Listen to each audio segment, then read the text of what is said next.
All right, guys, second video, back to back. I'm getting back into it. Classic question. We see it all the time in like interviews and stuff. They ask the guy in question, "Hey, if you had to go back, what would you do different? Knowing what you know now, where would you go left where you went right? Where would you go right where you went left, etc." So, damn, my nose is itchy. This question I was actually thinking about earlier on today, and I came up with some answers, and I completely forgot them. So I'm just going to do it right on top of my head once again. But this is probably the top things I would do different if I had to go back and do this entire thing again, right? So taking myself back to around October 2016, right, when I just started stumbling into Alex Becker's first videos, right? Number one, I would niche down from day one. For so long, it's not that I wasn't pitching roofers. I was pitching roofers early on, but it wasn't that I was only pitching roofers. I was pitching everybody. I tried pitching everybody, right? Every niche that I came across that seemed like, whatever. I didn't even know there were contractors who were better or not. So I tried pitching a lot of people and nothing worked out. What I would do if I had to go back again, I would, knowing what I know now, the channel, first of all, would be designed for roofers. You know how this whole channel is designed for, what ShipGut does? I would still like to do this channel because I just like this kind of videos, come easily to me. I love sharing this shit. I would probably do a second channel that I would start right from the beginning, like literally from day one. I would just like, hey, intro to roofing contractor, blah, blah, blah. And this is going to be a channel, blah, blah, blah, blah, and start growing that. And now from that point, I would start growing a list and everything, right? Literally like every video I would make, 2-3 videos a week. They would all get transcribed, put into my blog post, put into audio, IFTTT, send it, proper YouTube structure in the channel, and syndicate all that content out. Every time I make a new video, it gets alerted to the people who opted in on the website. Start building an email list right from the beginning. That's number one, right? It's not something I did, and I see the importance of it now, but in some ways, I don't know if I'm lazy to get started or what it is. It's something I should be doing sometime soon. I've been planning on it. I mean, maybe now, I'm just getting into, running paid ads, for myself, marketing. Remember I said, I made a video beginning of this year that one of my goals was to actually get to a point where I can market myself, not just outbound sales all the time. I'm just getting into that now. But just as I say that thought as well, bear in mind that outbound sales, if done properly and gone with full power, can outdo everything else. In my experience, I mean, that's all I can say, right? I know other people, not agree on this. They'll say like, no way, that's an automatic sales, ads running for you. You can't compete with that with outbound. Well, I haven't done it yet. It's just what I would do if I was to go back, So in my experience, when you go hard at sales, you can get pretty much, if you go full hard, I think you can get to a point where you can get a client a week, right? I'm talking just one man gang being really solid in one niche and knowing how to talk to people very well because you're doing it over and over again. And then getting to a point where you have decent results to show to convert them. So you have a product that you're selling that is not super high risk on the other side, right? Like you can maybe bring results from the beginning compared to having them wait. If you have some of those things set in place, you can definitely, I think, be at a position where you can get a client a week. Anyways, I'm just like defending my strategy because I'm talking about what I would do different, right? That's what's going on here. But the point is, yes, from day one, I would start growing my authority, right? Like, look at my website. There's actually search volume for words like roofing SEO, roofing contractor marketing, and stuff like that. It's stuff that I'm just getting into it now, right? I'm just recently started ranking my own agency site. And by the way, guys, one of you, I don't know who it is, sent some garbage links at my website. Like last time I tried to post something like this. Please don't do that shit. I would like to share with you guys the things I have. If that happens one more time, I'm just not going to share with you guys anything that, my experience with how it is to grow my authority, right? If I every time I talk about my authority, if somebody just like gets me like a batch of Fiverr links, it's going to like, I'm not going to do that anymore, right? So like I have to go back and, disavow all those links and all that bullshit. So anyways, I would start doing that from day one, okay? Growing my authority. That's number one. Number two. So I talked about niching down from day one. Choose a niche and go for it hard. Grow your authority. So the number 3 would be really understanding what we're doing, right? Right. 2 sides to that. One is really shooting for the direction of generating phone calls, meaning something real across the board that you can sell to many people. Not just one of those products that appeal to a very small niche, certain that's like a lot of people call fluff. So the things that add value around the main product, but a lot of times that's the main thing we try to sell to people, right? I always use videos as an example, but that's just an example. Video can be useful if you're using the right way. But if you're trying to sell, like, let's say just videos, and that's all it is you're making, right? Ranking 1 or 2 videos in Google search for low volume keywords. I saw this happening a lot of times in the beginning. That's why it comes to my mind. And then people thought they can charge $500,000 per month for that kind of thing. It doesn't bring any calls, right? It barely brings any traction. So that kind of stuff also got me twisted up. For some time, I started to spend my time making lead generation sites, thinking that, I'm going to rank in all these states for roofing terms, and then people are going to pay me for all the leads. And they were organic rankings. Now I know that, organic listings don't even bring that much traction when it's about solid calls. And, in some ways it's like an uphill battle because you are competing with HomeAdvisor and all that shit, where you could easily go for maps where more calls not only come from, but you are not competing with those big directory sites. Anyways, point is, right from the beginning, I would shoot for a direction that brings solid results for, actually solves a problem. You could say that, right? In saying that, also in the same line of thought, what I would be doing is, with those 2 sides to it, what do I mean again? Working on something that's solid and, providing value and problem, solving a problem that is real right from the beginning without wasting my time, and really understanding the potential there is, right? It goes hand in hand. Like, we know these things in the books, but we don't really get to show ourselves until we get a few sales, right? Like, the sales we get, guys, is like somebody else's job. You understand that, right? Like, we just call it, hey, I got a sale. For the average person, even in America, like, they get a job, they make $2,000 a month. Our one sale equals that. We get a client, $1,500, $2,000. That's what they pay us month to month. Our sales are fucking valuable, right? We know this from the beginning. That's how we get into the industry. But we don't really talk to ourselves with the full understanding. Because if we did, we wouldn't be complaining with all these sissy shit on the side, right? A lot of times we hear all this stuff like, oh my God, that takes so much effort. That's up. I get it. Okay, you guys, like, it can get tough to get these sales. Okay. But see what you're aiming towards, right? You're aiming towards a business, a system, a lifestyle where every sale you get is literally somebody's monthly income that they have to spend 40 hours of their life every single week to maintain that income in the end of the month. You get that one sale, now you have that. Nobody does 40 hours of SEO. Not even somebody who has 10 clients. Okay?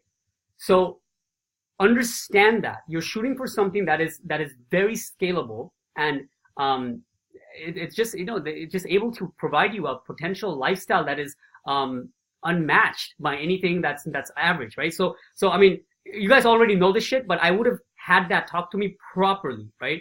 Even though I get hyped a lot and I get excited, I know I'm very excited about sales and stuff, but if I had to go back, I would really understand this properly. Like, look, this is what it is. Since you're going for something that is so rewarding, expect to have some time that you're going to need to grow your skills, to learn these things, right?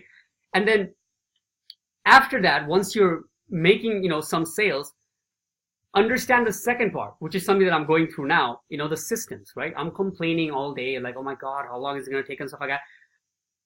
When we take a step back and realize what is it really we're trying to do here, it starts to make sense. Like, what am I really complaining about right now? I'm complaining that, oh my God, I'm making, I'm on track to make 6 figures, and I want most of the work, like over 90% of the work, to be done by somebody I train. And oh my God, it's taking so long. What's been like a month? It's taking so long for me to train them so that I can be free, so that pretty much a 6-figure income can come by itself. And if I want to grow that, I have to step in and fuck shit up. that's like, understand that. I don't need to say this to you guys. You guys, if you're in SEO, you know this is why you're in the industry, right? So I would have to get that in my mind a bit more clear that this is really worth it. We're doing something that is super scalable, and it's still something that's quite damn real. You're working directly with local businesses, right? This is even different than like Amazon, than FBA, than Shopify, stuff like that. Not saying that those are not real business. Those are, selling products, Amazon and stuff like that. Yes, you get cuts from here and there, but this is directly with business. Like, we talk to like somebody who goes out there to fix a roof on a home that somebody lives on. Like, this is some real shit. Like, as time goes, the distinction between online marketing and offline marketing is becoming kind of gray, right? Like, it's just marketing. It's just getting attention. It's 2018. Nobody says that, oh, I'm going to do offline marketing only. Like, nobody does that shit anymore. Like, everybody, when they're opening their business, it's like norm to open up a Facebook account, open up a, channel outside and start to get some traction, right? So anyways, rant on that. I would talk to myself and understand that this shit is fucking real. I need to take this seriously and go hard from day one. Okay. That would allow me to, give myself the permission to have that resistance. It comes while I'm learning the sales side, while I'm learning the SEO, and still keep going at it without getting frustrated. Okay. That was a long one. Number 4. As soon as I get, not one client, but like 2. As soon as I got 2 clients, I would have a system in place to get reviews and documenting every single thing I do. Not just for building systems, right? That's gonna come number 5, but documenting, hey, today I onboarded a client. Unlist the video on your YouTube channel that you're growing for your channel, for the authority. Unlist a video. Hey, today, we started working with this account. Start documenting where they're starting, where they're ranking right now, what is their visibility. And then as you go up, you're going to have a live case study that you can show to prospects later on. This can be huge, huge. Okay. That's one. I would start asking for video reviews from the clients as soon as they're happy. Like, I realized that I kept on thinking every time that I'm going to ask for a review when I'm just completely blowing their business up, right? Took me so long. I got my real proper review just recently, right? From a guy who actually decided to give me a proper video showing that, that I grew their business and stuff like that. Because I kept on thinking, like, I have to grow them to the top, and only then I can ask for a review. But no, I realized that you should just ask for the review right when they probably just hire you, or you start working together, or you just gave them a really good customer service. They're happy. They appreciate you. Maybe they're saying thank you for something like that. And you'd be like, hey, do you mind if we get that's the best time to ask. The best time to ask is not any result you bring, but when they're happy with working with you. At that point, that one phone call, when they're saying that they appreciate the type of service you've been giving them, boom, ask for it right then, right? I know I'm getting into nitty gritty, but the point is I would start to build these little things that's going to help the sales happen a lot faster, right? Because you need testimonials. As far as people don't say like, hey, how to get as many clients as you can by sending these emails with no testimonials before, stuff like that. No, testimonials help. When you can show that you have other clients in the same niche that they are working in, that shit helps. It just makes sense, right? So I'll start growing that right from the beginning. Okay. 5 is building the systems. Obviously, this goes without saying. I've said this like 3-4 times, man. I mean, look at me, like, struggling right now, building the systems. It's taking so much time, and frustration. What I would have done, even if I did not build actual systems, because I get it, it's hard, right? When you are just 1 or 2 clients, you probably have even $500 left after paying for rent and food. You probably have like $500, $600 left. It's really hard for you to take that money, the only profit you're making, and give it to somebody else, hire them from across the world just to do the work. You can be like, what the hell? Why would I give them $500, $600? I could do this myself. I'm barely it doesn't take that much time. But you should, because if you completely believe and you're in this for the long haul, you're going to build the system right then and there. When you have just 2 clients, you're going to build it bulletproof. And then that system right now can anchor and get 30 clients, right? One VA can do a lot. Think about it. A VA does SEO 40 hours a week. When's the last time you have done SEO 40 hours a week? I'm not talking about reading about it. I'm not talking about watching the videos. I'm talking about actually doing SEO, link building and stuff like that, right? One VA was going to do that all week for you. One VA, I really believe, can take you to like 15, 20 clients, right? And I'm just starting to realize those things, right? Because they do it all day. It's like I give them a task and like they just do that shit until it's like done. Like some of my clients' work is done for like 3 months ahead now. Like, we just have it stored. We just have to post it as time comes. As I told you guys before, in a couple of videos ago. So anyways, I would start building that and at least documenting those systems from 1 or 2 clients, right? If I was a complete boss, and I would recommend just building the system right then and there. Take a pause and build the entire thing. But if you can, at least document it. What I mean by documenting is, you see that what happens is we have the step-by-step of what we need to do for our clients in our head somewhere, right? But the true steps a lot of times comes out when there's an emergency. We see that, oh shit, this month just came. The client is still not ranking.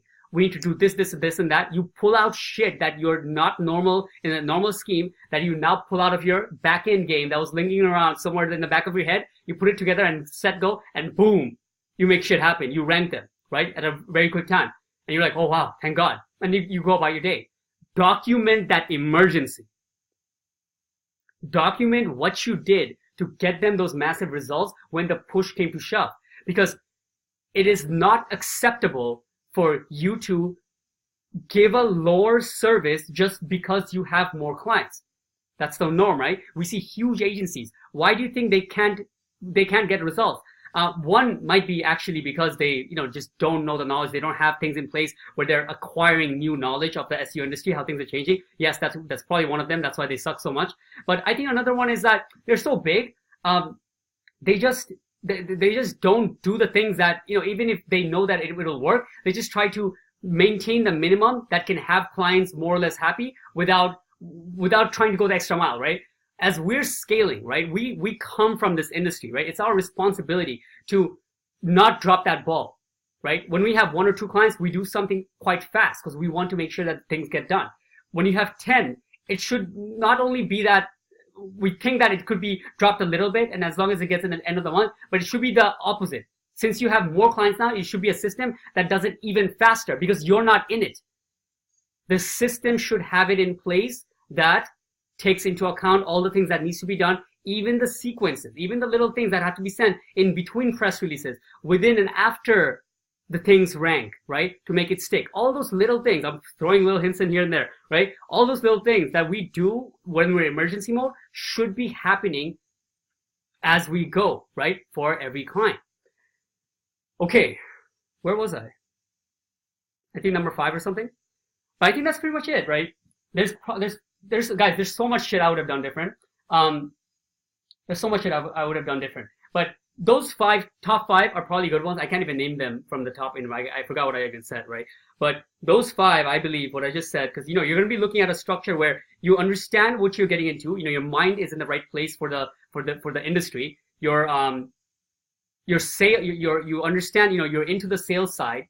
You're growing your authority. You're documenting the process and building systems as you go, and you're also collecting ammo to sell future people every single thing you rank, right? Even if you need to do a few lead generation sites and use that as proof, that's also good. Those are things you can rank and show them as proof. All that stuff together would bring you to a position where you are, you're in a solid place. If there's one thing I have to say in the end is pick your onboarding game properly, right? Like, find out what that is, right? For me, it's clearly video audits, right? Something that comes easy to me. Maybe I got practice by making these videos, but this shit just comes easily to me, right? I can make video audits 10, 15 a day without breaking too much of a sweat. And just happens to be that it's one of the most effective techniques. So I guess I'm lucky in some ways, right? But putting that aside, I know that there is people who have different personalities that other things work way better for them, right? I have talked to people who are much older than me, 40, 45 years old, who like to build relationships by actually going and speaking in places, by going and talking to past friends, family members on a daily basis. People who go door knock, because they build relations well by face to face. All that kind of stuff. It's probably not the best idea for those kind of guys to force themselves in front of a computer and try to get these videos in place. Maybe they should just keep going and scale up what they're doing then, right? Maybe make partnerships, all that shit, right? Part of it is, I really believe, is that, your personality, what works well. But before you think about that shit, don't let yourself get bullshitted, right? Before that comes solid work ethic, solid numbers, hours, numbers, how many audits can you send? How many door knocks can you do? How many people can you reach? That comes first. And then you get to choose what fits your personality, something that you can feel kick-ass at, right? In the last video, I said that I realized recently that the sales part is the most fun part of the business, right? Once you get just a decent part where you can get a client a month, about that point, you get to feel so good, right? The best time I had in the last 1 year in my life overall is around from January 31st to about like March. That's 2 to 3 weeks where I got about a couple sales, because every day I was feeling so happy. I was sleeping late, waking up early, so energetic because I was getting traction, right? That's why I realized that building the systems is just, not in my personality, but it's a necessity to get it done. But, okay, at this point, I'm just ranting, guys. 20 minutes. Hope that helps. Hope that makes sense. Peace.